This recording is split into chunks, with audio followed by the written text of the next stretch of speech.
Hablamos TV. We are the best primos.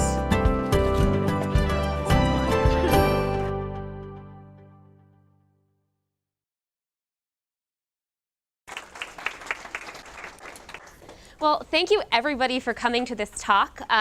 If you need a little English, just take a deep breath. Today I'm going to be talking about how to use Fables to activate your Latin either for you or for your students. And what I want to start by saying is that this use of Fables to activate Latin is actually a tried and true ancient technique.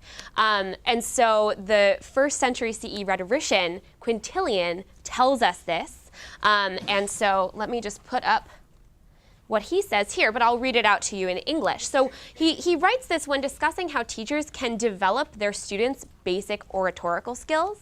And he says, their students should therefore learn well to narrate Aesop's fables, which are the nearest successors to the stories of nurses, in simple speech and unadorned language, and then to exact this same simplicity in writing. First, they should pick apart each verse, next, render it using different words, and then they can turn more boldly to paraphrase, in which they can both abridge certain things and embellish others, so long as the poet's sense is preserved. And this is the most important bit. This is a difficult task, even for the most accomplished professors or the most accomplished teachers.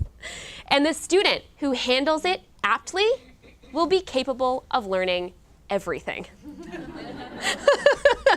So, here, Quintilian not only endorses the usefulness of telling and retelling fables in Latin, but he also emphasizes the difficulty of the task, even for those native speakers of Latin who make teaching the language their profession. So, Quintilian includes this advocacy of manipulating and paraphrasing fables in his discussion of the ancient progymnasmata exercises. Who here is familiar with the progymnasmata exercises? Okay, this is what I thought. So let me explain. These are great to know. So these were various quote-unquote preliminary exercises. And they were developed in Hellenistic Greece, but they were adopted by the Latin West. And they served as precursors to fully developed rhetorical skills, which is to say, as precursors to the ability to deliver persuasive oratory. And so since they were these building blocks of oratorical practice, they were not necessarily meant to be persuasive in and of themselves. They were meant to be tools for persuasion, so components of a persuasive rhetorical speech that could both adorn and support a speaker's argument. And so a few examples of these progymnasmata exercises that Quintilian lists, and if you were with me last summer in Rome, you may know some of them. They include encomium, or in Latin laudatio. This is a speech of praise.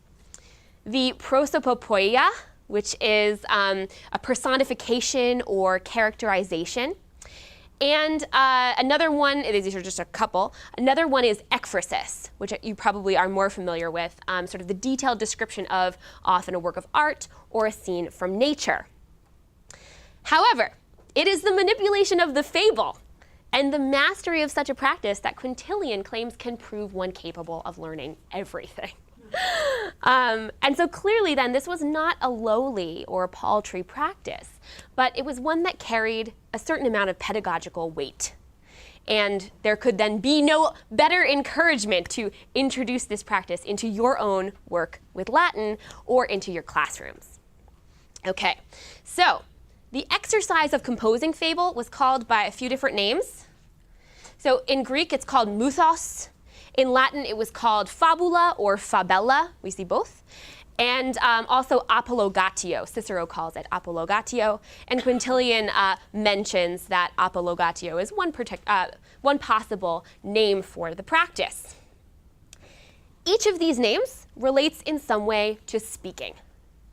And this is a fact that emphasizes the oral nature of such stories, perhaps even from their inception. So if you were at my talk yesterday on Horace's use of fables, you'll know that fables were possibly thought to have originated among slaves. So the famous fable writer Phaedrus, he tells us in the prologue to his third book, that these fables were kind of vehicles for coded language.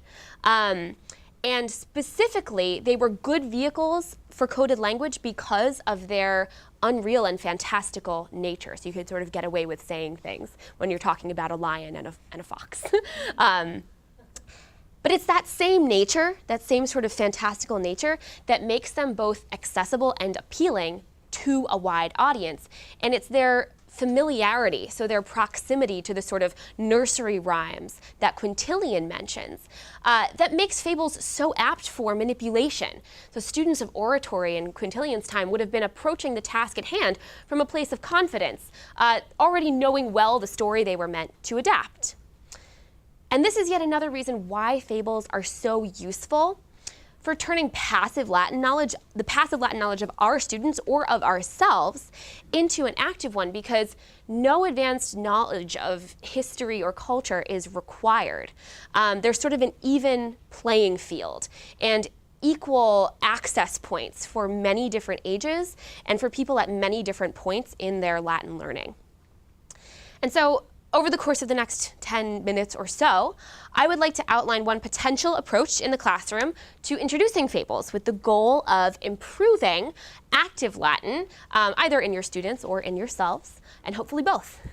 So this is an approach that I've employed twice. Once was in the Living Latin in Rome program this past summer, and the other time was in the Telepaideia course I taught this past fall, which was conversational Latin for beginners. And I used this method specifically because of how easily adapted it is. And of course, I'm speaking of this today as an exercise for Latin teaching, but of course it is equally suited for Greek students, especially because the progymnasmata exercises were Greek in origin. And of course, Aesop's fables are in Greek, so you have plenty of material there. So, when I first introduced the exercise of composing or adapting a fable, I introduced it as a progymnasmata exercise. And I think explaining sort of the ancient significance of such a practice is very important for students. It really helps them understand the gravitas, right, behind it and the reason for doing it.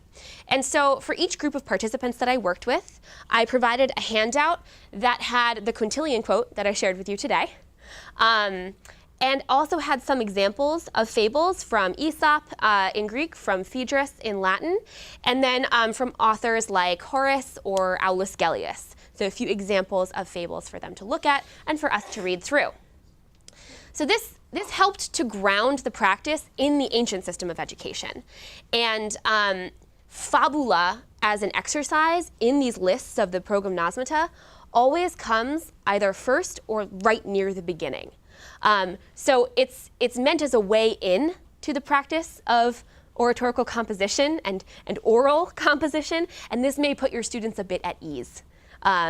So the next task is to encourage students to choose a fable that they know well. And this could be a fable that you've already spent time covering in the classroom, or it could just be one that they sort of grew up hearing, like something like the Tortoise and the Hare.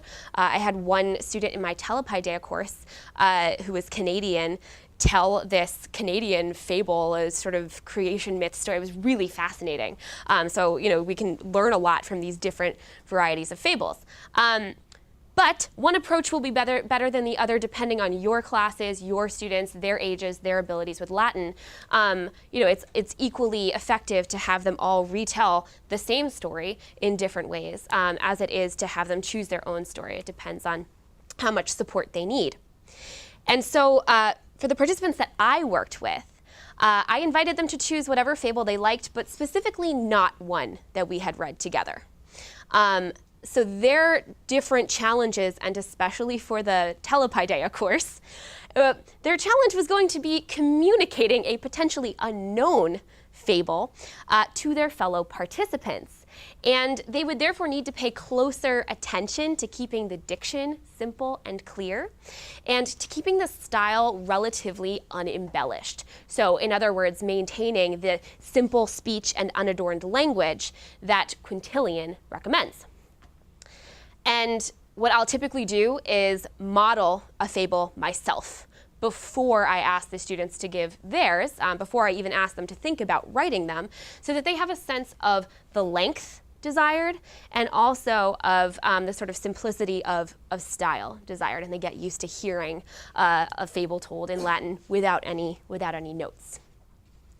So once each student had chosen their fable, I asked them to spend some time. In one case, it was a few days in Rome. In another case, it was over the span of a long break, and this was for the Telepaideia course. I asked them to spend some time composing their fable and revising it to make sure that the language was clear and accessible. And they were encouraged to consult me for any words that they could not find, but I found that for the most part, like a good sort of Latin to English dictionary was sufficient for the composition. And students could write out their compositions, but I encouraged them not to read their final version from a paper if they delivered it orally, right? That was encouraged, without notes. And in some cases, I did require this. So for the Telepaideia course, I required this because when you're doing something on Google Hangout, if someone's looking down at a piece of paper, it just doesn't read. So, depending on your level of students, you will want to check their work. So in some cases, a written composition form of the fable will be absolutely necessary if you want to look through and make sure that the grammar is correct and understandable and easily communicated. However, inevitably, in an oral performance without notes, as we've all discovered this weekend, right, you will make mistakes, you will completely forget what you're saying, you'll forget part of the story, and this is part of the learning process. It's a way of getting students in a relatively safe and structured and scaffolded environment to get up in front of people, speak Latin, and make a mistake, and try to fix it. And if they can't fix it, you're there to help them, to support them. And so a sort of warm, supportive environment is a must for this, a place where it's safe to make a mistake. So I want to emphasize that unlike for Quintilian, who wrote about a student body that was Latin speaking, for us and for our students, the most important task is not rendering a Latin fable into other words in Latin. It is making sure that we are making ourselves understood in that active rendering. And so the next crucial step that I took with these various participants was a certain amount of pre-reading notes. So there are going to be, in these fables, a bunch of potentially unknown words, and usually those are the names of the animals. In fact, always those are the names of the animals. But there may also be certain nouns or verbs that are very important to the story that have not been covered yet in your class, or that it's really unlikely that the other students will know. And so if you ask the students to put before they deliver, but right before they deliver, the words that might be sort of unfamiliar, either on a handout or in a PowerPoint or written on a whiteboard, and leave them there during the presentation. And maybe explain them briefly in English or whatever your language of instruction may be. This is key. It allows the other students to view the dictionary forms of the words throughout the presentation, and this will improve their comprehension as they read through. And also, they'll learn new vocabulary, which is great. So another element that can be used to enhance the presentation itself is the use of visual aids. And so I did not require participants to use visual aids, but several chose to in order to convey their stories. So one student told the story of the deer at the fountain, sees his reflection and is sort of praising his horns but not his legs. And she may be in this room. And instead of just telling the story, you used the whiteboard and drew with colored markers to make sure that everyone was understanding. And another participant in the Telepaideia course actually used some household objects to tell the story. So she told the story of the crow and the pitcher, where the crow wants to drink the water and has to drop rocks into the pitcher to raise the water level. And she had like a jug from her kitchen and filled it with water part way and had all these rocks and a little cutout of a crow. And the crow would fly and pick up rocks and drop them. And it was just such an accessible story, right? The vocabulary maybe wasn't the most familiar, but it gave her the ability to communicate to everyone and actually gave her the ability to embellish the story a little bit more, because with the visual aids, people were able to follow along more easily, whereas if she were using maybe unfamiliar words or difficult constructions, without that visual aid, she might have lost some of the participants. So I thought it was a really good choice. And so these visual aids obviously aren't probably true to the ancient rhetorical practice, but I think that they aid in better comprehension for a student body that's unaccustomed to hearing Latin spoken aloud.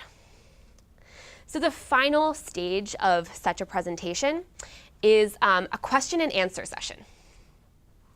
So at this point, once the student has delivered the fable, and I've always asked them to be brief, I encourage the students that listened to ask questions either in Latin or in English. And so this, even if a student asks the question in English, it shows that they were listening, that they were understanding the story, and they have the ability to sort of engage in the discussion, even if they're not quite comfortable doing that in Latin yet. But to facilitate Latin discussion, I would encourage instructors, having looked over the fables beforehand, or at least knowing which fables are being delivered, to come up with some content-based questions in Latin for the students. Because then you can check in with the students, see how their retention was of the vocabulary. If they're using the vocabulary on the board or on the handout, can they manipulate it? Can they figure out the accusative, use it in the right way? So it's just a scaffolded way of sort of checking in with the students in a simple way that allows them to repeat back parts of the story in their own words after only listening and not reading the Latin. But, of course, as always, the most important part of this exercise is to have fun. So students can and should be reassured that this exercise is intended to be a way into activating their Latin, and that they will not be expected to speak without some error and hesitation. It's inevitable. And so something I intend to do in the fall of next year with my students at Penn State, this will be a Latin 2 class, so the second semester I'm having them, is to build up this exercise throughout the semester. So if you have that kind of flexibility, you can also start, as Quintilian suggests, with reading a fable, rewriting it, right, in simpler words, and build up to this sort of composition and oral delivery. I don't believe it has to be scaffolded that way. I think it's okay to have students sort of get up and start speaking Latin right away. But if you have the time and you want to make a longer project of it, it absolutely can work, especially if you're reading fables in class anyway. With a larger class, I think it would probably be necessary to allow students to retell fables that you've already read. And actually, as I said before, it's really interesting when two students tell the same fable and you hear it in different ways and maybe with a different version here and there, and it makes for a really engaging question and answer session, especially if they just had Q&A about the one fable, they know the vocabulary. It's really great then to have them talk about that same fable, slightly different version. So, if you have more advanced students and you would like to give them a creative challenge, there is another sort of ancient technique that we can apply. You can only give students the moral of the fable. And then it will be their task to compose a fable that fits the moral. You might think, yeah, everyone's like, oh my gosh. You might think that the morals are too sort of, I don't know, like that we know them too well maybe at this point. Not true, because exempli gratia, the tortoise and the hare, right? What's the moral of the tortoise and the hare? Yeah. Slow and steady wins the race. But thank you for raising your hand. Slow and steady wins the race. This is what we know, right? So what if I put up the Greek here? This is the moral of The Tortoise and the Hare, as Aesop tells it. The story shows that many people have good natural abilities which are ruined by idleness. On the other hand, sobriety, zeal, and perseverance can prevail over indolence. Give a student that and see what they come up with. I think this would generate a number of interesting stories. And I think it would be a really great project, and something I hope to do in the future, of seeing how many different stories you can come up with that have the same moral. And it demonstrates the ways in which fables teach their readers and how you can use different stories to teach toward the same goal. And finally, if you have the flexibility to do so in your classes, I heartily encourage you to explore other progymnasmata exercises. So the fable is sort of the simplest stylistically, but most challenging because it's sort of like mastery of a different type of, different way of speaking and a different way of thinking and writing. And so you can actually, if you choose to, proceed through the entire list of progymnasmata exercises. And if you're interested in finding a list, go read Libanius. He's got sort of every part broken down with examples in Greek. But building up sort of from the fable through to something like ekphrasis, which was one of the more difficult practices, and which I know a few people in this room have done with me as well. And you could, even from there, choose a debatable topic and then have students do like a pro and con, and then develop speeches over the course of the class. And in those persuasive speeches, they could use one or several of these different pre-exercises that they've worked on already. However, I know most of us don't have that kind of flexibility. That might be more of a personal goal than a course goal, but if you do have the flexibility, go for it and try it. And what I found personally when I introduced these various exercises into the Living Latin in Rome curriculum was that every single group of participants flourished. Every single person had an Aristeia. And so while the frameworks of these exercises were ancient, the content ranged broadly. We had an encomium in praise of Eminem. We had a humorous narratio of the plot, yeah, Eminem, partially rapped. We had a humorous narratio of the plot of the movie Space Jam, which was great.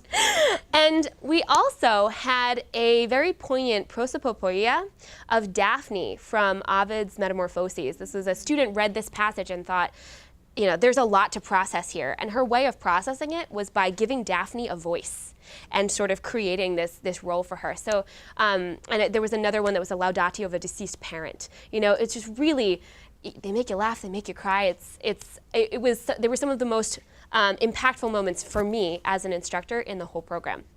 And it was clearly the moment of the class, and especially, I will say, the Fable class, where we worked on fables, where the quieter students really came alive. And maybe those who were a little bit insecure about their spoken Latin sort of finally discovered that they could communicate a story effectively to others. And as I observed, it gave them a kind of burgeoning confidence in their abilities to both speak and to comprehend Latin. And so no matter if this is your first step on the way to speaking Latin or your students' first steps on the way to speaking Latin or Greek, fables can help create an environment in which, as Quintilian noted, students begin to see themselves as capable of learning everything. Thank you.